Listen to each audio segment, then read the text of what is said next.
جی ناظرین السلام علیکم ناظرین، اسرائیل فلسطین کانفلکٹس کے حوالے سے آج ہم بات کریں گے، مزید بات کریں گے، بہت ایکسکلوسیو اپڈیٹس ہیں۔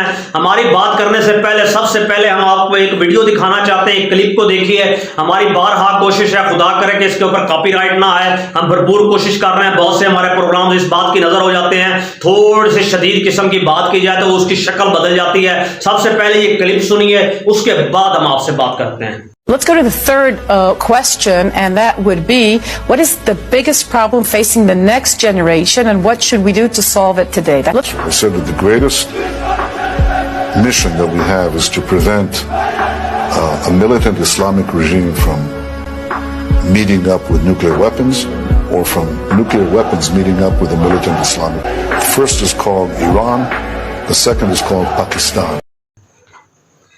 ناظرین یقینی طور پر آپ نے یہ کلپ سنا، اس میں صورتحال دیکھی، بنیامین نتنیاہو کیا بات کر رہا ہے، کلیئر اہداف ہیں ان کے، دو ہی دشمن ہیں نظریاتی طور پر پوری دنیا میں، ایک نیوکلیئر پاکستان ہے، دوسرا ایران ہے، کلیئر کٹ بتایا جا چکا ہے۔ ناظرین دنیا میں اس وقت جنگ کی، اسرائیل فلسطین جنگ کی حالت بڑھ رہی ہے، اس جنگ کے حوالے سے مخالفت بڑھائی جا رہی ہے، مگر اسرائیل انکاری ہے، کسی قسم کی سرگرمی سے انکاری ہے۔ ناظرین نسل خوشی کی مخالفت پر جو اسرائیل میں بھی مخالفت کی جا رہی ہے، ان کی گرفتاریاں کی جا رہی ہے۔ تازہ ترین یہ ہے کہ آج صبح نتنیاہو کو کہا گیا کہ UN کی طرف سے آپ جنگ بندی کریں۔ نتنیاہو نے یہ جنگ بندی کرنے سے مکمل یکسو انکار کر دیا ہے، اور اس بات کی تائید جناب ہلری کلنٹن نے بھی دی ہے۔ انہوں نے کہا کہ اگر اسرائیل نے ہتھیار ڈالے تو یہ ہتھیار امن کی طرف نہیں ہوں گے، یہ حماس کے آگے ہتھیار ڈالنے والی بات ہوگی۔ ناظرین یہ بہت بڑا افسانہ ہے، بہت بڑا لہو گرمانے کا، یہ لہو گرانے کا شکنجہ اور پروگرام ہے۔ اسی حوالے سے ہم آپ کو بات کر رہے ہیں، جمعے کے دن سید حسن نصر اللہ حزب اللہ کے جو امیر ہیں، ان کا سب سے زیادہ فیصلہ کن جو ہوگا اس وقت بیان آئے گا، اس کے حوالے سے تقریر آئے گی، لائحہ عمل سامنے آئے گا۔ ناظرین اس وقت ہمیں واضح طور پر جو دکھائی دے رہا ہے، سب سے بڑا اسرائیل کا ٹارگٹ جو ہوگا، جو ٹارگٹ بنایا جائے گا حزب اللہ کی طرف سے، وہ ان کی نیوکلیئر تنصیبات ہیں۔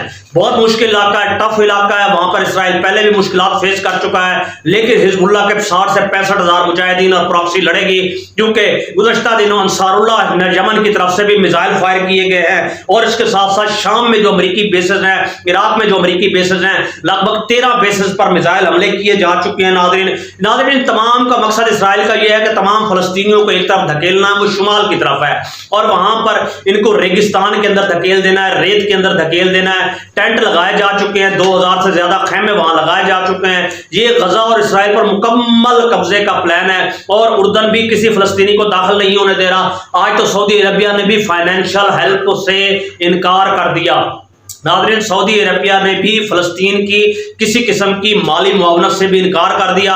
یہی صورتحال UAE کی ہے، یہی اردن اور مصر کی ہے، اور یہی دیگر عرب ممالک کی ہے۔ پاکستان تو ویسے بھی خاموش ہے اس بات پر۔ ناظرین اس وقت جو نیا مڈل ایسٹ ڈیزائن کرنے کی تیاری ہو رہی ہے، اس کے اندر کہیں نہ کہیں کسی نہ کسی حوالے سے انڈیا، ہندوستان بھی شریک ہے۔ ناظرین بھارت بھی پوری کوشش کر رہا ہے کہ اسرائیل کا ساتھ بنے، کیونکہ اس ایریے میں تھانے داری قائم کرنے کے لیے ان کو بھی ایک راستہ چاہیے۔ اب صورتحال یہ ہے ناظرین کہ یہی بات ہے کہ سعودی عربیہ کا کیوں منصوبہ بنا، اردن سے اسرائیل جو ٹرین کا منصوبہ تھا، اور پھر سعودی عربیہ سے UAE اور اردن کے اندر ٹرین منصوبہ، یہ اسی کے شاخسانے جو ٹریڈ کے تھے، اور آگے آگے ابھی تو سیبوٹاج ہو چکے ہیں، مگر آنے والے دنوں میں اس کی نئی شکل بنے گی۔ ناظرین آپ کو بتاتے چلے کہ اس وقت سب سے بڑی جو چیز تھی، فلسطین میں نکلنے والی گیس ہے، اردن میں سے نکلنے والی گیس ہے، شام سے نکلنے والے گیس اور پیٹرول کے ذخائر ہیں، اور یہی وجہ ہے کہ اسرائیل کی خواہش ہے کہ پورے یورپ کو، جس کی ٹوٹل GDP 16 کھرب ڈالر سے زیادہ بنتا ہے، ناظرین 16 کھرب ڈالر بہت بڑا GDP ہے،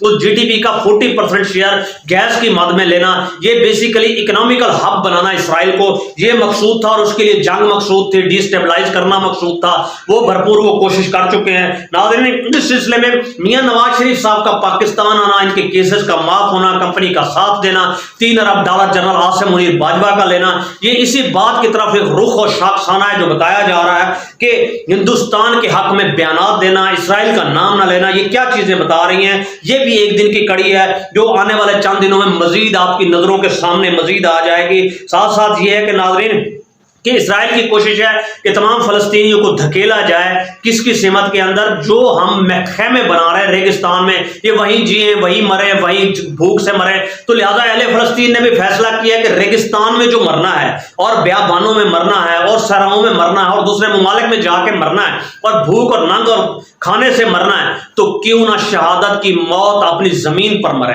ناظرین ٹھیک ہے، یہ اچھا فیصلہ ہے. جو محکوم ہو چکے ہیں ان کو وہ اس کے علاوہ کر بھی کیا سکتے ہیں بیچارے. ناظرین اس وقت جو ہے ترکی کا لوسیانہ جو معاہدہ تھا وہ ختم ہو چکا ہے. ناظرین اس کے حوالے سے اب نئے بلاک جو یہ بنایا گیا تھا 1923 میں، جو اب 2023 میں ختم ہو چکا ہے، ایران ترکی چین. ناظرین نیا بلاک بننے جا رہا ہے ایران ترکی چین، اور جس میں رشیا بھی شامل ہے. آنے والے دنوں میں اس حوالے سے بھی بات ہوگی. ناظرین طیب اردگان صاحب کی آپ نے تقریر سنی اور بہت باکمال تقریر کی. اتنی تقریر تو کم از کم پاکستان میں کسی نے نہیں کی اب تک. جو صاحب لمز تشریف لے گئے انٹرم وزیر اعظم، انہوں نے بھی نہیں کی. واضح طور پر انہوں نے بتایا اسرائیل صلیبی جنگیں چھیڑنا چاہتا ہے اور یہ بھول چکا ہے کہ مسلمان سوئے نہیں ہیں. اگر یہ جنگیں ایک بار چھڑ گئی تو یقیناً ان کو وہی شکست اور وہی جواب دیا جائے گا جو پہلے دیا گیا تھا. اس سے زیادہ کلیئر اور واضح پیغام نہیں تھا. یہی وجہ ہے کہ ناظرین اس وقت ترکی کے 100 بیری بیڑے آبنائے باسفورس کے اندر اتر چکے ہیں، مکمل طور پر جنگی حالت میں تیار ہیں. اس کے ساتھ ساتھ پاکستان کی حالت دیکھیں، یہاں تو جو مظلومین فلسطین ان کا غائبانہ نماز جنازہ تک نہیں پڑھایا گیا. اور تہران ٹائم کی جہاں ہم بات کریں، جہاں 3500 سے زیادہ بچے شہید ہو چکے ہیں، تہران ٹائم نے ان تمام بچوں کی تصاویر فرنٹ پیج پر لگائی ہیں. لگ بھگ 1000 کے قریب تصاویر آ سکی، اس سے آگے آ ہی نہ سکی، پیج ہی ختم ہو گیا. یعنی یہ ہوتی ہے کہ جو کسی قوم کے ساتھ اپنی افیلیشن کو شو کرنا ہوتا ہے، مگر یہاں ہمارے اخبار ہو، فرنٹ لائن میڈیا ہو یا عام اشخاص ہوں، سب کمپنی کے نیچے لگے ہوئے ہیں اور وہی کر رہے ہیں جو وہ چاہتے ہیں. ناظرین اسی لیے اسرائیل کے وزیر اعظم نے ایک بائبل کا حوالہ دیا کہ بائبل میں لکھا ہوا ہے کہ عبادت کا بھی وقت ہوتا ہے اور جنگ کا بھی وقت ہوتا ہے، اور یہ وقت صرف اور صرف جنگ کا ہے. ہم جنگ لڑیں گے، ہم امن کی طرف نہیں بڑھیں گے. دیکھتے ہیں اب تیل اویو ٹارگٹ ہے اسرائیلی، جو اس وقت نیوکلیر تنصیبات ہے وہ ٹارگٹ کی جا رہی ہیں. آپ کو بتاتے چلیں کہ اس وقت امریکہ کی 70 سے زیادہ فلائٹس ہیں جو اسرائیل اتر چکی ہیں، جو مختلف قسم کا اسلحہ لے کر آ چکی ہیں. صلیبی جنگوں کی لگ بھگ ہوتی ہوئی دکھائی دے رہی ہے. دوسری طرف جہاں اسرائیل کی فلائٹ رشیا میں اتری، وہاں پیسنجرز کو نیچے نہیں اترنا دیا گیا. نتن یاہو کی طرف سے سیکیورٹی ہٹا دی گئی تھی، عام عوام پہنچ گئی. ناظرین ایئرپورٹ پر شدید نعرے بازی اسرائیل کے خلاف ہوئی، اسرائیلی پیسنجر ڈر کے مارے نیچے نہیں اترے. یہ بھی ہوتا ہے جواب دینے کا طریقہ، لیکن ہم ایسی بھی کسی طرح کی مزاحمت پاکستان میں نہ کر سکے. ناظرین کیا کرنا اس وقت پوری دنیا کے اندر، اگر آپ صورتحال دیکھیں تو 800 اس وقت تقریباً امریکی اڈے ہیں، انکلوڈ پاکستان. یاد رکھیے گا پاکستان میں 12 سے زیادہ امریکی اڈے موجود ہیں. جنرل عاصم منیر صاحب اڈے دے چکے ہیں، اس بات کو ذہن میں رکھیے. 8 سے زیادہ امریکی اڈے ہیں 180 ممالک میں، تو سرنگوں تو انہی کے انڈر ہی ہے. بہرحال ایران اس وقت جو فیصلہ کر چکا ہے وہ سوچ وچار کر رہا ہے، کوشش کر رہا ہے کہ اس ورلڈ آرڈر کو کس طرح روکا جائے. ابھی تک تو جو شہادتیں ہیں 10,000 سے زیادہ ہے، بتائی 8,500 جا رہی ہیں، مگر 10,000 سے زیادہ ہیں. مگر ایران کی کوشش ہے یہ لہو نہ بہے. ایک بار یہ کام شروع ہو گیا تو یقینی طور پر نہ تو یہ رک سکے گا نہ تھم سکے گا. پھر یہ تعداد لاکھوں میں ہوگی اور دونوں اطراف میں ہوگی، اور عام عوام کا اس میں بہت زیادہ نقصان ہوگا.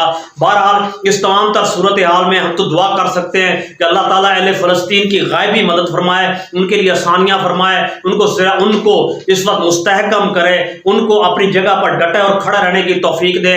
غیرت کا جہاں تک تعلق ہے، غیرت ہمارے جنرل عاصم منیر صاحب میں بھی ختم ہو چکی ہے اور عرب عمائدین میں بھی ختم ہو چکی ہے. ان میں سے کوئی بھی تیار نہیں. بہت سے احباب ہمیں یہ بات کرتے ہیں کہ حزب اللہ شیعہ ہے یا ایران کی حرکت کی وجہ سے جنگ ہوئی. ہم ایک سوال ان سے کرتے ہیں، فلسطین تو شیعہ نہیں ہے، وہاں تو مسلمان ہیں.